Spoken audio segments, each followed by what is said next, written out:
Did you know? Kirby's design was originally a placeholder for another character and wasn't intended to be used at all. Kirby's creator, Masahiro Sakurai, became fond of Kirby's simple design and decided to make him the star of the game. At the time, the game was titled Twinkle Popo, and Kirby's name was Popopo. This was actually referenced in Kirby Mass Attack, which is set in the Popopo Islands. In a Game Informer interview with Shigeru Miyamoto, Miyamoto stated that the Kirby name was partly chosen because of John Kirby, who defended Nintendo in a lawsuit against Universal over similarities between the movie King Kong and the arcade game Donkey Kong. The name Kirby was on a list of potential names for the characters, and the developers thought it would be funny if John Kirby had a connection with their cute character. Another thing that influenced choosing the name Kirby was that Kirby's a soft, cute character. Cute Japanese characters often have soft-sounding names to match their appearance. Miyamoto thought that the juxtaposition of a cute character with a harsh-sounding name like Kirby was also funny. For a while, Kirby's color scheme was undecided. Sakurai wanted Kirby to be pink, but Miyamoto wanted him to be yellow.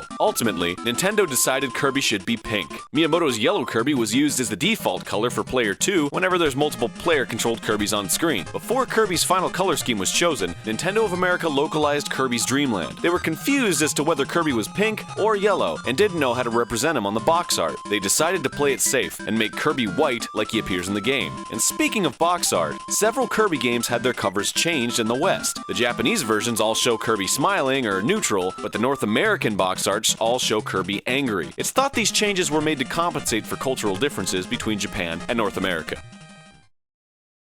Kirby's Epic Yarn wasn't originally a Kirby game at all. It started off as a game called Fluff of Yarn and starred Prince Fluff. The game was reworked over several months to fit more in line with the Kirby universe. Kirby took the lead role, and Prince Fluff was pushed to the side, becoming Kirby's partner. Kirby's Return to Dreamland also had an unusual development period. Development began shortly after Kirby 64, The Crystal Shards was completed, meaning Return to Dreamland had a development cycle of 11 years. The style of the game started off very similar to Crystal Shards, with 2D movement on a 3D environment. It also supported 4 characters. This is the version of the game we saw at E3 2005 and was set to be released that same year. The game was scrapped due to problems with the 4-player mechanics. The second attempt at making a new Kirby game was a sort of open-world 3D platforming game. The developers didn't feel the game achieved the level of quality they were hoping for, and it never reached completion. The third attempt returned to the side-scrolling roots of Kirby, but had the graphical style of a pop-up book. The developers ultimately realized that the previous attempts failed because of the focus on multiplayer, so they decided to refocus their efforts on creating a fun single-player game. This final attempt used some elements from the failed experiments and became Kirby's Return to Dreamland.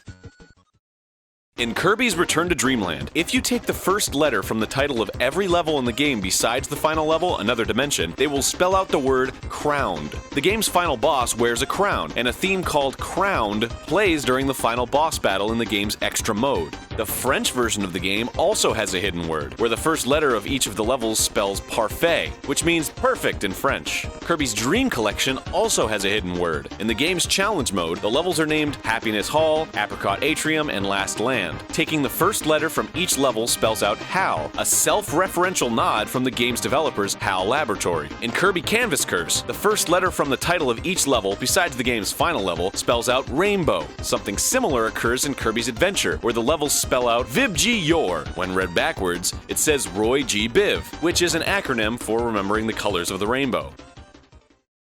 Kirby 64, The Crystal Shards' fifth world holds a rather bleak secret. You might notice that it bears a striking resemblance to Earth, but is entirely frozen over. The world has factories full of robots, but with no biological operators in sight. Nintendo has said that the inhabitants of the planet all had to move, presumably because of the climate. This has led fans to speculate that Shiverstar is actually a post-apocalyptic Earth. It's not sure what Nintendo's intention was when making Shiverstar, but it could be some sort of statement on climate change, or possibly even a suggestion that Kirby takes place in our own universe. In the Spring Breeze fight with King Dedede and Kirby Superstar, you can see Toad, Mario, Luigi, and Birdo making a cameo appearance in the stands. What makes this cameo even more interesting is that these aren't the only characters that were meant to be shown. Scrolling outside of the viewable area of the screen will show Princess Peach, Poppy Bros Jr., and Bowser. Princess Peach was partially viewable, and this is probably why she was moved to be fully viewable in the stands of Kirby Superstar Ultra for the DS. Some other secrets and Easter eggs include Kirby dancing on the pause screen of Kirby's Dreamland if you wait for 20 seconds, and a crude drawing of a naked woman in the background of the level Red Canyon. There's also an unused Waddle Doo enemy in Kirby's Block Ball, where the Waddle Doo's death animation shows his eye bursting out of his head.